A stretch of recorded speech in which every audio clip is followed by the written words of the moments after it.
बिस्मिल्लाहिर्रहमानिर्रहीम। अस्सलाम वालेकुम। उम्मीद करती हूँ कि आप सब अपने घरों में खैर आफियत से होंगे। और कैसे गुजर रहे हैं दिन आपके? हम लोग यहाँ बहुत इंजॉय कर रहे हैं। मौसम थोड़ा चेंज हो गया है, गर्मी से सर्दी की तरफ का सफर स्टार्ट हो चुका है।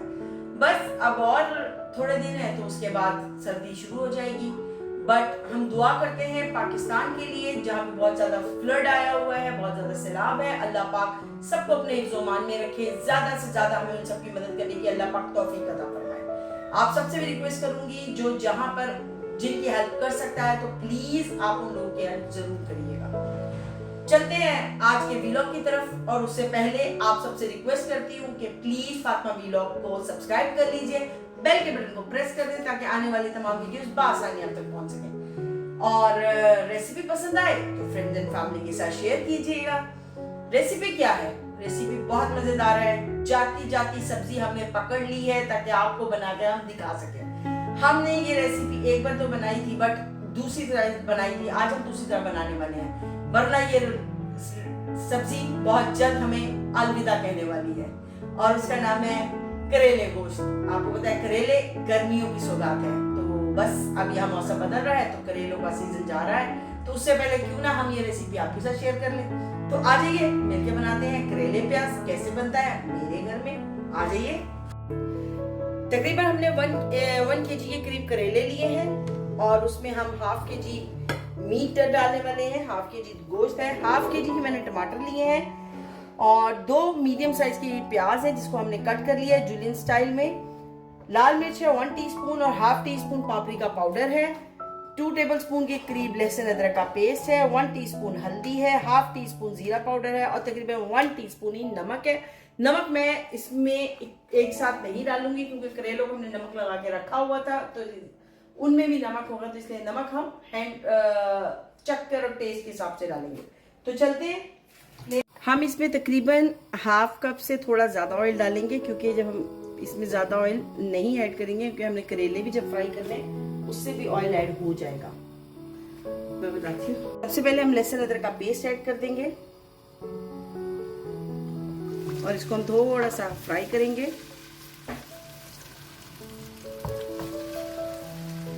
तेल अभी उस तरह गर्म नहीं था, मैंने ऐड कर दिया, बट चले थोड़ा सा फ्राई करेंगे, उसमें गर्म हो जाएगा।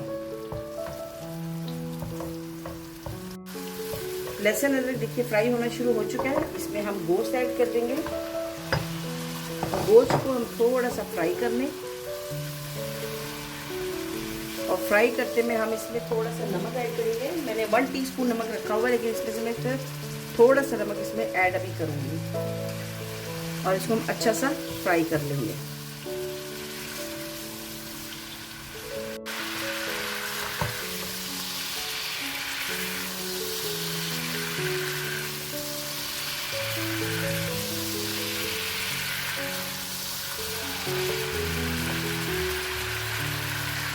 काफ़ी हद तक फ्राई हो चुका है। अब हम इसमें थोड़ा सा पानी ऐड करेंगे ताकि जब हम मसाले डालें तो हमारे मसाले लगे नहीं। हल्दी पाउडर ऐड कर देंगे, जीरा पाउडर ऐड कर देंगे, लाल मिर्च और पापरिका पाउडर ऐड करेंगे, और इसमें हमने ये लीजिए, इसको अब अच्छा सा मिक्स करेंगे। इसका मसाले को हम अच्छा सा भूनना है हमने।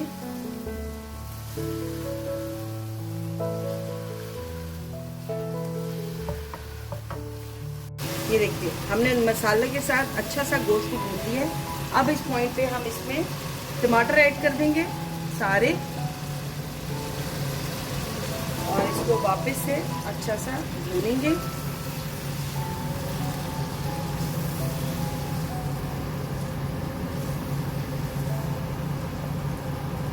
ये हमने इसमें टमाटर डाल दिए हैं, पानी वगैरह भी हम नहीं डालेंगे।